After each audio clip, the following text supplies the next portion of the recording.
धीमी रोशनी में डूबी एक ऐसी जगह जहाँ नशा हवा में है, शोर इतना कि धड़कनें भी महसूस ना हो, बेहोशी में डूबे इतने कि किसी के जाने का गम ना हो। कुछ ऐसा ही तो हुआ कि किसी की चीखती हुई चीखों को किसी ने सुना ही नहीं। नो नो, प्लीज़ प्लीज़ ऐसा मत करो, ऐसा मत करो। I just want fun, please please, I just want fun. मैं बस एंजॉय करना चाहता था, प्लीज़ प्लीज़ ऐसा मत करो।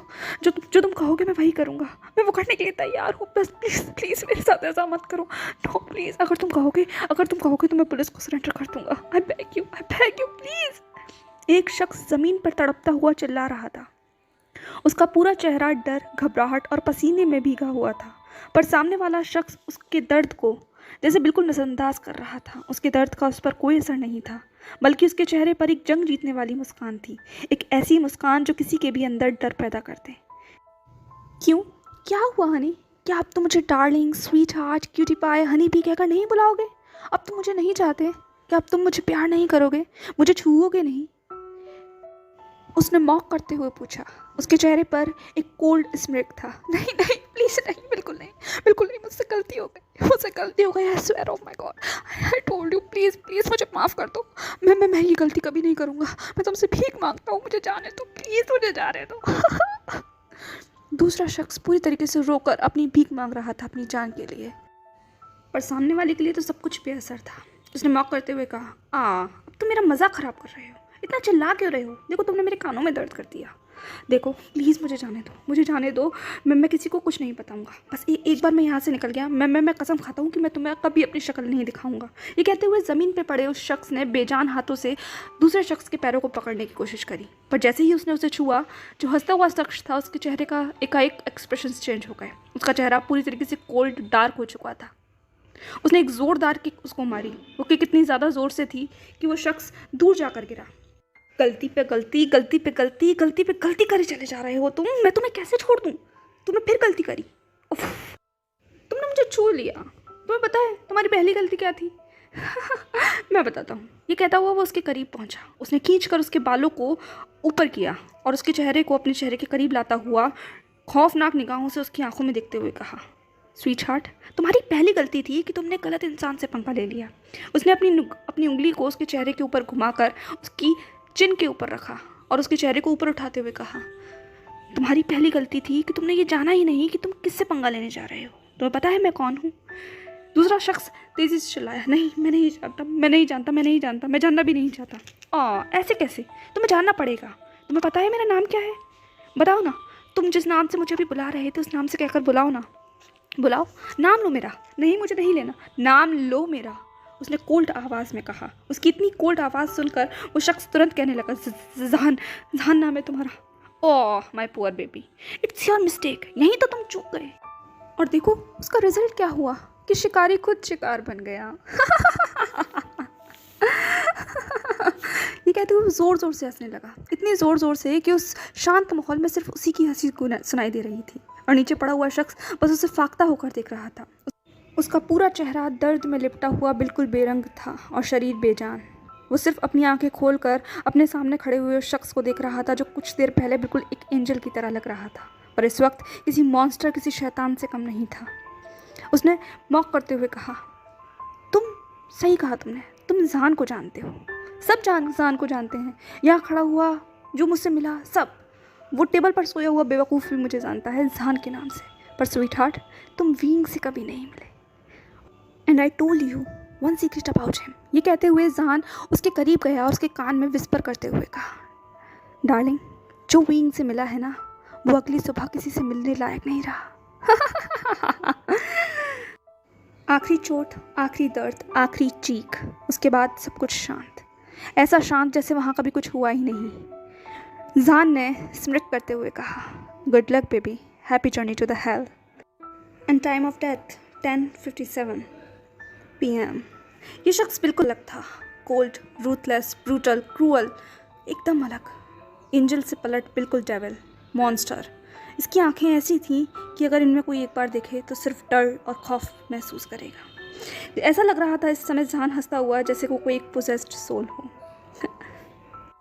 ओ ओ ओ ओ, ये तो फिर से 360 डिग्री घूम गया स्टोरी में twist. So hello everyone, welcome to my channel fiction addiction.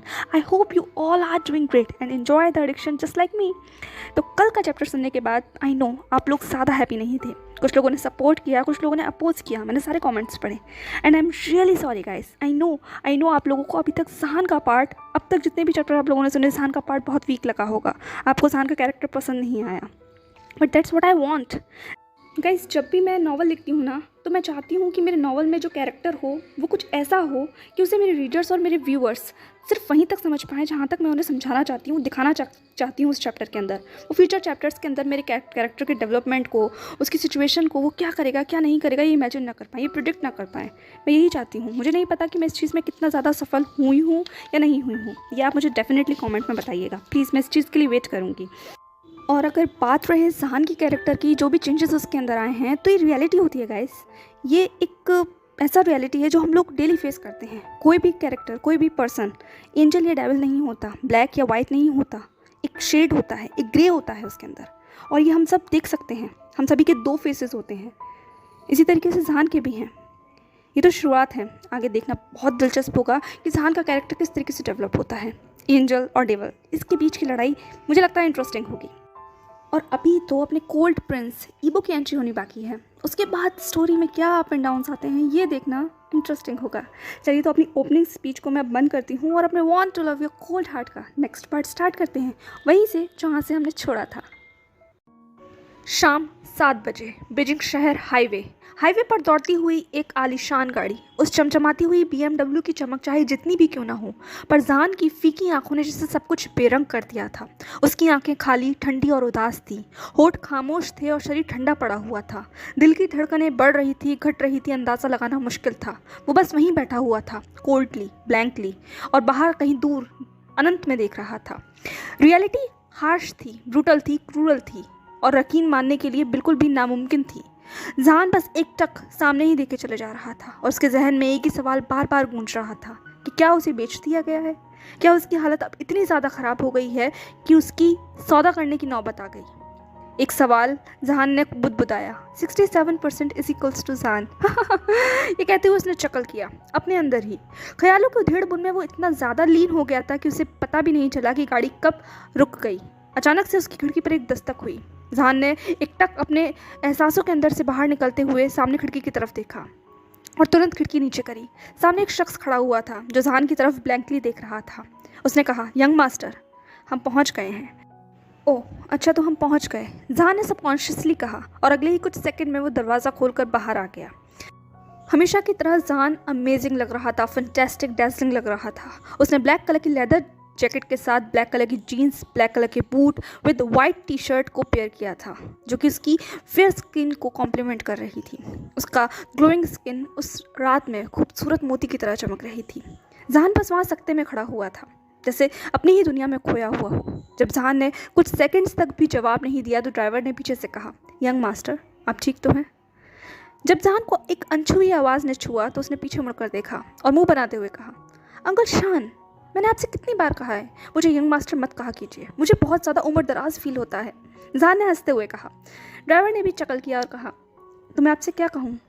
मैंने कितनी बार कहा है मुझे जहान कहा कीजिए, जहान, ZHAN, रिपीट कीजिए। जहान ने बच्चों की तरह कहा। ड्राइवर ने कहा, जहान बाबा, आप ठीक तो हैं?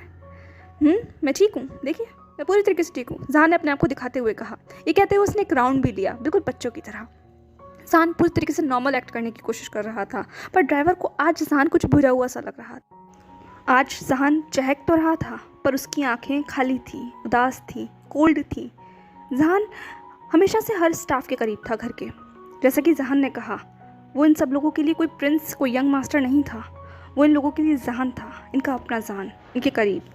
सब इनसे बहुत प्यार करते थे, इसीलिए ड्राइवर को जहान की चिंता हो रही थी। उसने दोबारा कहा, सच बताइए बाबा, आप ठीक तो हैं? हाँ अंकल शान, मैं ठीक हूँ, आप ज़्यादा चिंता मत कीजिए। वैसे ही आपके बाल बहुत ज़्यादा वाइट हो गए हैं, और ज़्यादा वाइट हो गए तो शुमा मुझे छोड़ेंगी नहीं, जहान ने हंसते हुए कहा। ओफो, आप और आपकी बातें, शुमा भी बिल्कुल आप ही की तरह है, दोनों को दोनों मुझे परेशान करते रहते हो। ड्राइवर ने कहा, हम परेशान नहीं करते, आप मुझे ऐसे ही क्यूट बहुत प्यारे लगते हैं, इसीलिए आपका ऐसे ये चेहरा बनाने के लिए मुझे ये सब कहना पड़ता है। ठीक है, अब हम यहाँ आ चुके हैं, अब आपको अंदर जाना चाहिए, ड्राइवर ने कहा। अंदर तो जाना चाहिए। जहान ने उस बिल्डिंग की तरफ देखा जिसकी ऊंचाइयों के आगे जहान बहुत छोटा लग रहा था। बिल्डिंग की चमक ऐसी जो किसी को भी अंधा कर दे, पर यह चमक भी जहान के अंदर के बसे हुए अंधेरे को कम नहीं कर पा रही थी। जहान जैसे उस बिल्डिंग में ही खो गया था। जब जहान कुछ सेकंड तक भी नहीं हिला तो पीछे से ड्राइवर ने अपना गला साफ करते हुए कहा, जहान बाबा। एकाएक जहान अपनी दुनिया से बाहर आ गया। ड्राइवर ने फिर से कहा, आपको चलना चाहिए। जहान ने नोट किया और आगे बढ़ने लगा। कुछ कदम चलने के बाद उसे एहसास हुआ कि वो अकेला ही आगे बढ़ रहा है। उसने पीछे मुड़कर देखा। अंकल शैन वहीं दूर खड़े हुए थे। जहान ने कहा, अंकल शैन, जैसे कि वो उनसे पूछना चाहता हो कि आप वहाँ क्यों रुक गए हैं। अंकल शैन ने जवाब दिया, बाबा, इसके आगे ड्राइवर्स को जाना अलाउड नहीं है, हमारी पार्किंग यहीं ख़त्म होती है। अच्छा, जहान ने कहा, जी हाँ, आप चिंता मत कीजिए, मैं आपका यहीं इंतज़ार करूँगा।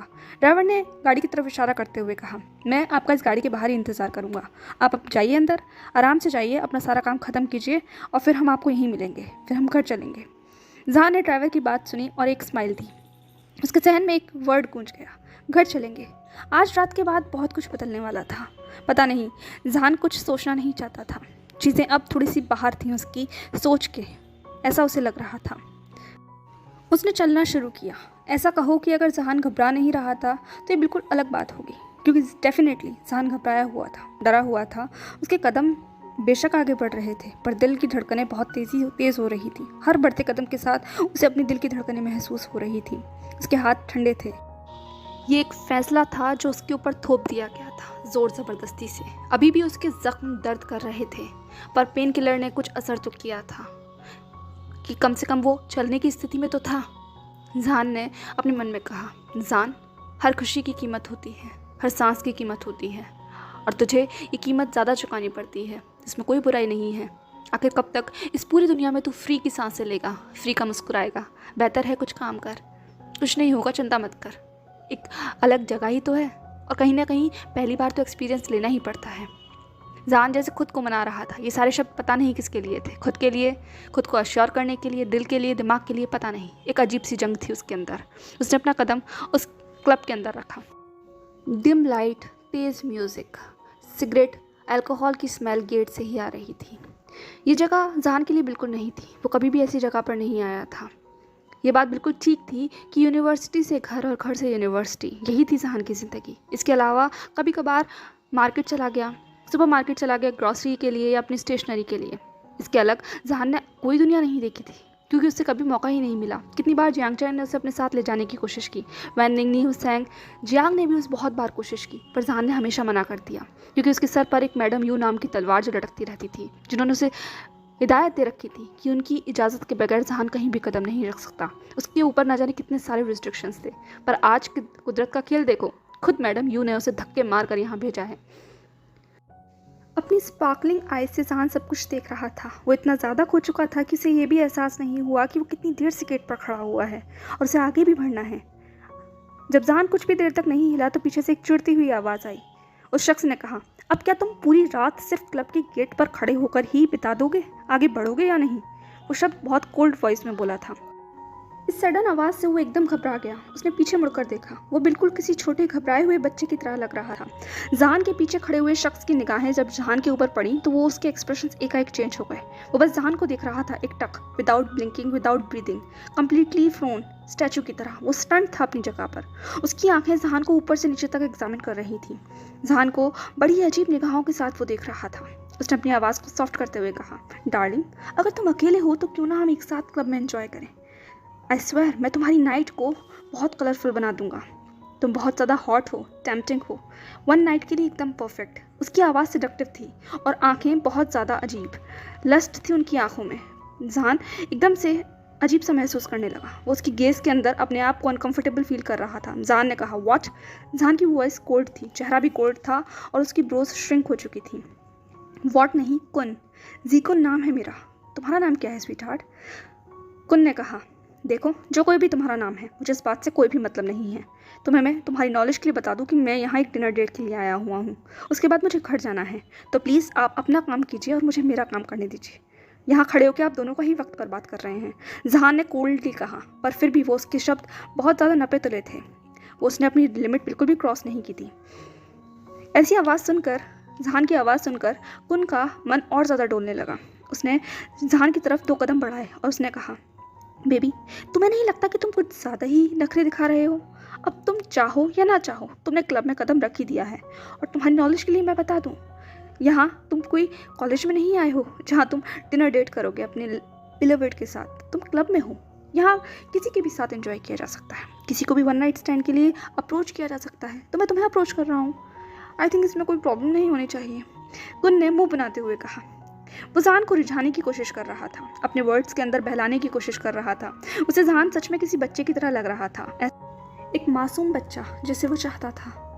चलो चलते हैं, कुन ने कहा। ये कहते हुए जहान के करीब आ गया, इतना करीब कि उसने जहान का हाथ पकड़ लिया। अपने बॉडी पर स्किन कांटेक्ट महसूस होते के साथ ही जहान ने अपना हाथ पीछे खींच लिया। उसने रफली कुन का हाथ हटाया और उसे कोल्डली देखने लगा। कुन की आईज अब शार्प हो चुकी थी। उसका चेहरा बता रहा था कि उसे जहान का रिजेक्शन बिल्कुल भी पसंद नहीं आया। उसने जहान की तरफ घूर के देखते हुए कहा, पर इससे पहले कि वो बात को कुछ आगे बढ़ा पाता, एक आवाज़ ने उन दोनों को ही रोक दिया। पीछे से एक लड़की ने आके उनके कंधे पर हाथ रख लिया था।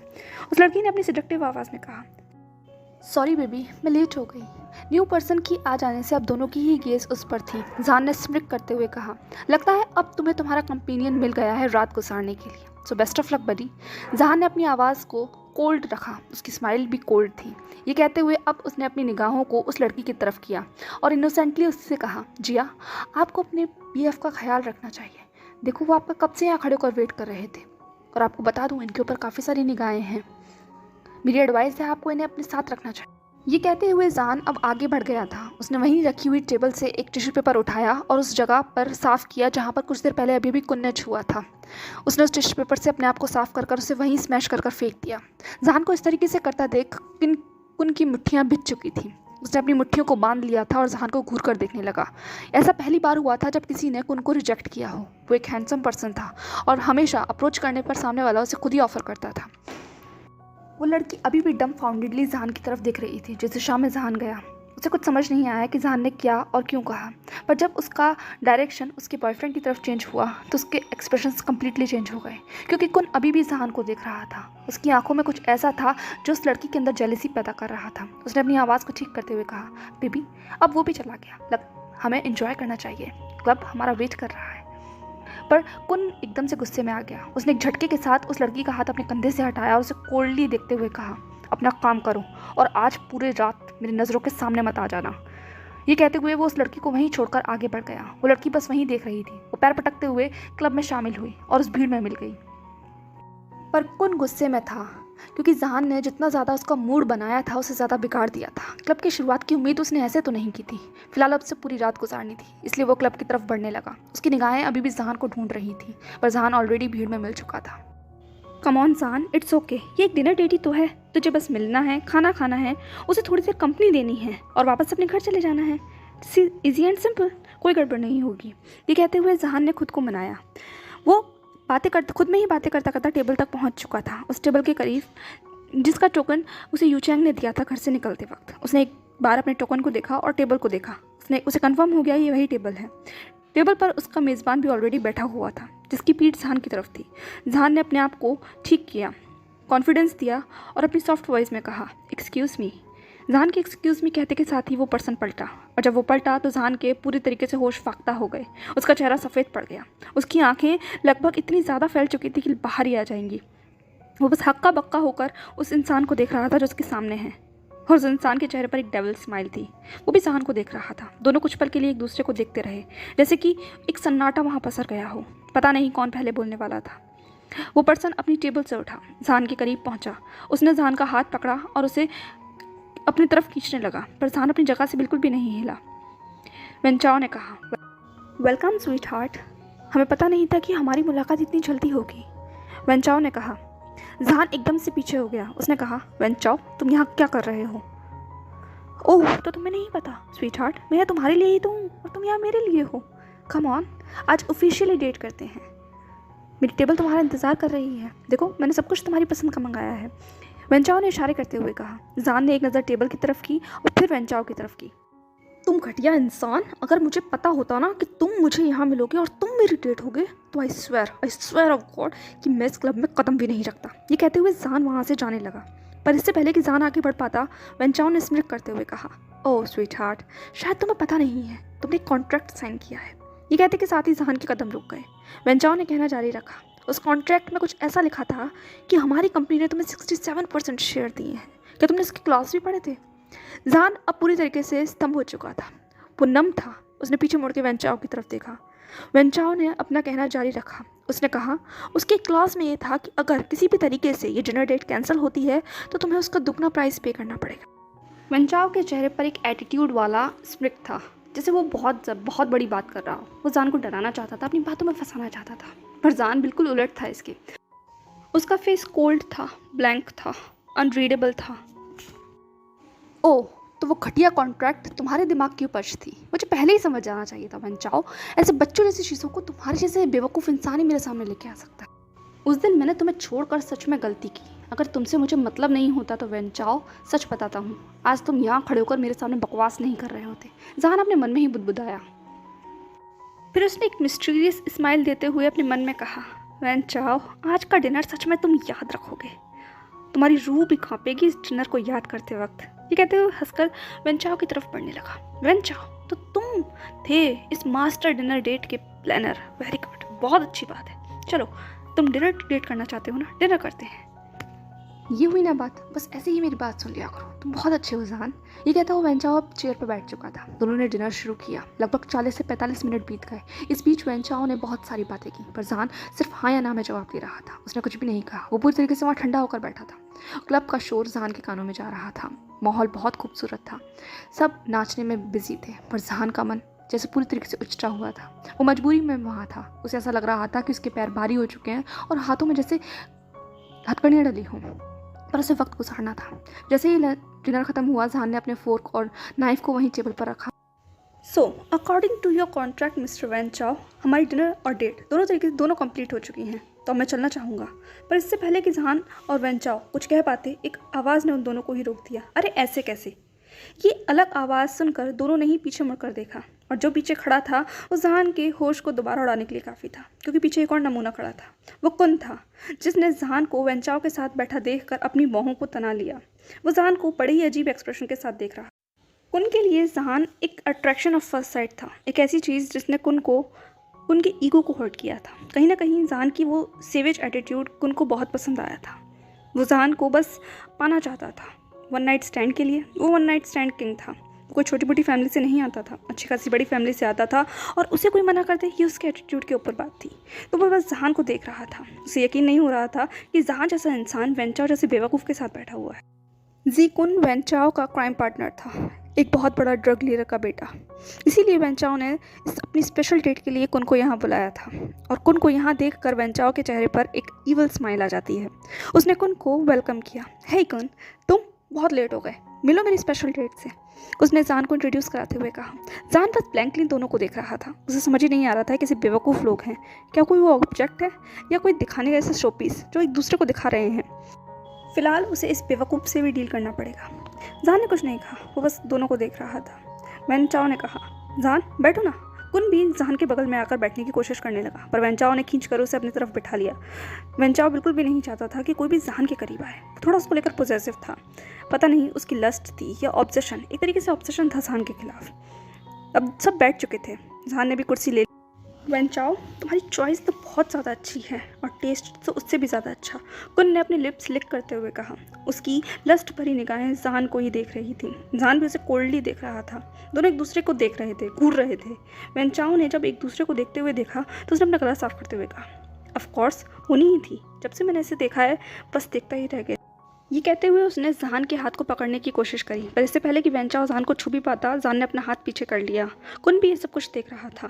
पता नहीं क्यों जब वेंचाओ के मुंह से ऐसी बातें निकली तो उसे अपने मन में एक अजीब सा जेलसी फील हुई।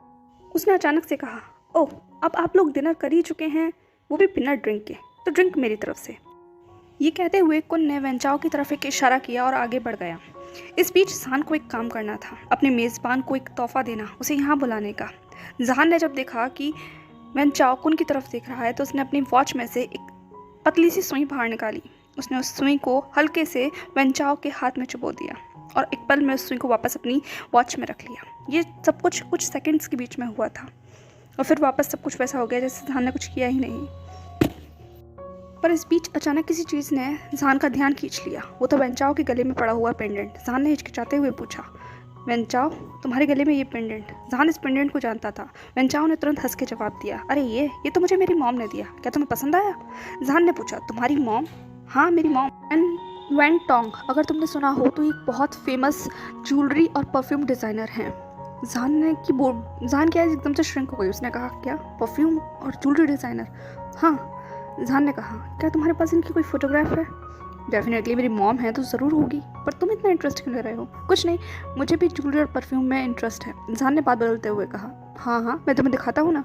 वेंचाओ ने अपना फ़ोन निकाला और गैलरी में अपनी मॉम की फ़ोटो दिखाने लगा। पर जहान ने जब वो फोटोग्राफ देखा, जहान की पूरी बॉडी एकदम से ठंडी पड़ गई। जो उसके सामने था, जहान को अपनी आंखों पर यकीन नहीं हो रहा था। जहान ने हकलाते हुए पूछा, क्या ये चाइना में ही रहती हैं? नहीं, चाइना में तो नहीं, पर हाँ चाइना में आती रहती हैं, और जब भी चाइना में आती हैं यीलिंग में रहती हैं। चाइना का एक बैकवर्ड एरिया, उन्हें कंट्री में रहना पसंद नहीं है, यीलिंग में रहती हैं। जहान ने अपने मन में दोहराया, पर इससे पहले कि आगे वो कुछ पूछ पाता, कौन आ गया था। जहान की पूरी बॉडी सख्ते में थी, ठंडा पड़ गया था उसका शरीर, क्योंकि जो कुछ उसने अभी देखा वो उसके विश्वास के परे था। उसे नहीं पता था कि ये शख्स वेंचाओ की मॉम होंगी। उसे बहुत कुछ जानना था, खासकर वो फोटोग्राफ। वो फ़ोटो उसे वापस चाहिए था। उसके लिए उसे वेंचाओ का फ़ोन चाहिए। ही कुछ सेकंड में कुन वापस आ चुका था। उसके पीछे एक वेटर था जिसके हाथ में वो सारे ऑर्डर किए हुए ग्लास थे। उसने उस ग्लासों को टेबल पर रखा। कुन ने भी अपनी जगह ले ली और उसने इटलाते हुए कहा, चलो अपना अपना ड्रिंक फिनिश करो। आखिर इस पार्टी का सबसे इम्पोर्टेंट चीज़ तो यही है। सभी ने अपने अपने ग्लास उठा लिए। जहान ने भी हिचकिचाते हुए ग्लास उठा लिया। उसकी अल्कोहल कैपेसिटी अच्छी, और जो कुछ भी उसने अभी कुछ देर पहले सुना और देखा, उसके बाद तो उसका ध्यान वैसे भी पूरी तरीके से बेहोशी में था। इसीलिए उसने बस गिलास उठाकर पीना शुरू कर दी। ऐसा नहीं था कि जहान बहुत ज़्यादा पीता था, पर उसे पता था कि वो अल्कोहल झेल सकता है। जहान ने धीरे धीरे पीना शुरू किया। इस बीच कुन ने और वेंचाओ ने दोनों ने जहान से बात करने की पूरी कोशिश की। वेंचाओ कुन को घूर रहा था। उसे बिल्कुल भी अच्छा नहीं लग रहा था जिस तरीके से कुन अपनी बार बार बीच में भी टांग अड़ा रहा था, और कुन भी वेंचाओ को घूर रहा था। दोनों ही एक दूसरे के अंदर जैसे कॉम्पिटिशन लग रहा था, और जहान उन दोनों की बातों पर बिल्कुल ध्यान नहीं दे रहा था। एक एक करके कम से कम 4 से 5 ग्लास खाली हो चुके थे, पर जहान अभी भी होश में था। वेंचाओ ने जब जहान के हाथ को पकड़ने की कोशिश की तो जहान ने एक झटके से अपने हाथ को पीछे खींच लिया। वेंचाओ का गुस्सा बढ़ रहा था। उसने अपनी आंखों को तिरछा करते हुए कहा, जहान ज़्यादा बनो मत, हम यहाँ पर अच्छा समय स्पेंड करने आए हैं, तो मेरा मूड मत ख़राब करो। वेंचाओ के दांत कसे हुए थे, उसकी आवाज़ कोल्ड थी। जहान ने भी कहा, हाँ तो मूड मत ख़राब करो, जैसा चल रहा है वैसा चलने दो। वेंचाओ वहाँ पर चेयर पर रिलैक्स होकर बैठ गया। उसने कुन की तरफ इशारा किया। कुन वापस जा चुका था। इस बार कुन ने एक नज़र वेंचाओ की तरफ देखा और दूसरी तरफ जहान की तरफ। उसने अपने मन में कहा, यू डर्टी पिग वेंचाओ, तुम्हारी हिम्मत कैसे हुई जहान को हाथ लगाने की? ये बंदा तुम्हारे लिए बिल्कुल नहीं है, तुम इसे छू भी नहीं पाओगे। ये कहता हुआ वो बियर बार में चला गया। उसने 2 ग्लास ऑर्डर किए। उसने दोनों ही ड्रिंक में कुछ अलग अलग ड्रग मिलाए और फिर उन्हें मिलाकर लाकर टेबल पर रख दिया। उसने ग्लास वेंचाओ को दिया और जहान को दिया। जहान और वेंचाओ दोनों ही आपस में एक दूसरे को घूरने में बिजी थे, तो उन्होंने ध्यान ही नहीं दिया कि वो क्या पी रहे हैं। अगले ही पल में 15-20 मिनट के अंदर उस ड्रिंक ने अपना असर करना शुरू किया। इन सब के बीच इन लोगों को पता ही नहीं था कि किसी और की भी निगाहें थी जो उस टेबल पर टिकी हुई थी। वो ईबो था जो दूर से ही सब कुछ देख रहा था। जब से जहान क्लब में आया था उसे पता नहीं था कि उसके पीछे कोई और शख्स भी है जो उसे देख रहा है। ईबो ने जहान को लगभग तब तक फॉलो किया था जब तक जहान उस टेबल पर बैठ नहीं गया। उसके बाद ईबो ने भी अपनी जगह ले ली थी। ईबो यहाँ किसी इंपॉर्टेंट चीज़ के लिए आया था। ईबो के सामने एक लड़की बैठी हुई थी। ये उसकी डेट थी। ईबो इसमें बिल्कुल भी इंटरेस्टेड नहीं था, इसीलिए वो बार बार उसकी निगाहें ना चाहते हुए भी जहान के ऊपर जा रही थी। कहीं ना कहीं कुछ ऐसा था जिसने ईबो को बांध लिया था। जहान अचानक से अजीब सा महसूस करने लगा। वेंचाओ तो जैसे उसकी आंखें इतनी भारी हो गई कि वो टेबल पर ही लेट गया। जहान ने उठते हुए कहा, मुझे मुझे मुझे वॉशरूम जाना चाहिए, मुझे कुछ ठीक नहीं लग रहा। ठीक है चले जाओ, वेंचाओ ने कहा। वेंचाओ को भी पूरी तरीके से बेहोश नहीं हुआ था। कुन बस माहौल को ठंडा होने का इंतजार कर रहा था। कुन ने भी अपना सर हिलाया। जहान अब वहाँ से उठ के वॉशरूम की तरफ बढ़ गया। वेंचाओ ने कुन का हाथ पकड़ लिया और कुन की तरफ देखते हुए कहा, कुन तुमने क्या किया है, क्या दिया है तुमने मुझे? कुन ने वेंचाओ को जोर से धक्का दिया और खड़ा हो गया। उसने कहा, मैंने तुम्हें कुछ नहीं दिया, शायद तुमने ज़्यादा पी ली है। वैन चाओ ने कहा, मेरी अल्कोहल कैपेसिटी बहुत अच्छी है, तुमने ज़रूर इसके अंदर कुछ मिलाया है। पर कुन जैसे हामी भरने के लिए बिल्कुल तैयार नहीं था। वो बार बार वैन चाओ को समझाने की कोशिश कर रहा था कि इसमें कुछ नहीं है। वो जल्द से जल्द जहान के पीछे जाना चाहता था, अपने दिए हुए ड्रग का असर देखना चाहता था, पर वैन चाओ से छोड़ने के लिए तैयार नहीं था। दोनों के बीच में रस्साकसी चलने लग गई। अचानक वैन चाओ को अपनी पूरी बॉडी सुन्न होती हुई महसूस होने लगी। वहीं दूसरी तरफ जहान अब बाथरूम में था। वो वॉशरूम में खड़ा होकर अपने हाथ में देख रहा था जिसमें वैन चाओ का फ़ोन था। गैलरी में एक फ़ोटो खुला हुआ था और जहान की आंखों में आंसू थे। पीछे जब हलचल हुई तो जहान ने मुड़कर देखा, वहाँ ईबू था। सॉरी गाइस, अब वीडियो को यहीं रोकना पड़ेगा। एटलीस्ट अब हमारे कपल आमने सामने हैं तो उन्हें थोड़ी प्राइवेसी तो देनी चाहिए, और उनकी प्राइवेसी के लिए हमें कल तक का इंतज़ार करना पड़ेगा। जब तक के लिए इस वीडियो को यहीं ख़त्म करते हैं।